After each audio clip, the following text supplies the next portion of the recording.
Hey guys, what's up? Tim here and welcome to Scaretober.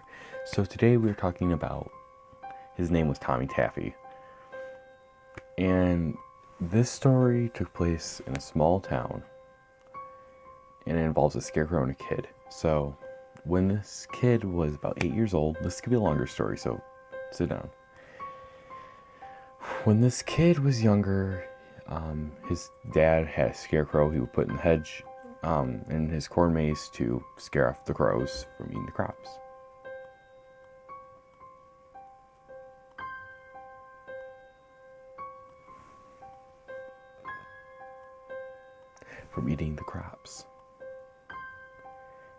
And his name was Tommy. The grandparents of the kid got that scarecrow from an Italian family for being such good guests at their bed and breakfast hotel.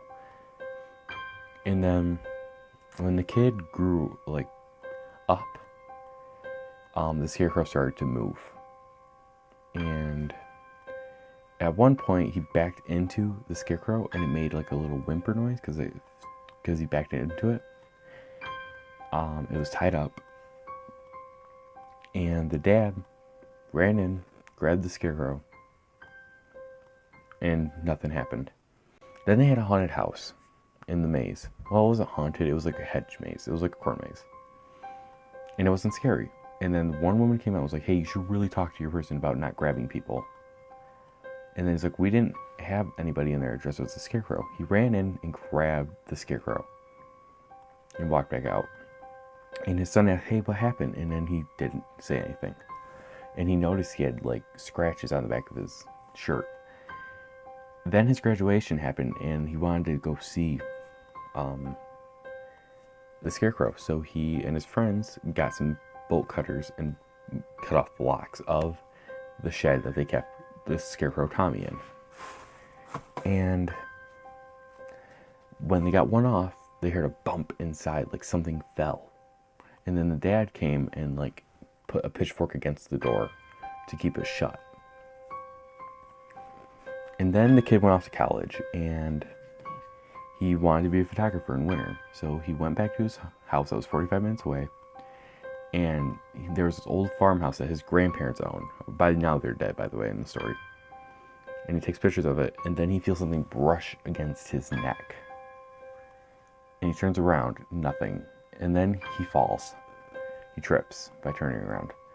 And he puts his hand down on a log, and he feels something like I don't know, kind of brushy, like it felt weird. And he looked, and it was a human scalp. That means your hair, the top of your head was cut off, not the neck up, from your like hair, and it was just the top of their head. He freaked out and ran back, and his dad said, "Don't ever go back there." And then he was staying inside the house. He fell asleep after watching Netflix. I know, it's so weird.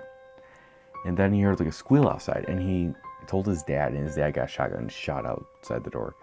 And then he told his son to go sit down, and then he told him that the scarecrow was alive, and the family that gave them the scarecrow had buried 45 people under their farm. And the grandmother saw the scarecrow move once and locked the attic door. And now he's after, and if they asked, can you destroy the scarecrow? And they said, no, you cannot destroy the scarecrow. If you do, it'll possess another object. And that's why they were, or a person. And that's why they freaked out when the son was near the scarecrow. And the son went back to college, and he was afraid that the scarecrow had followed him, and he lived in a one room, so he looked around, nothing. But he would hear squeals outside his window.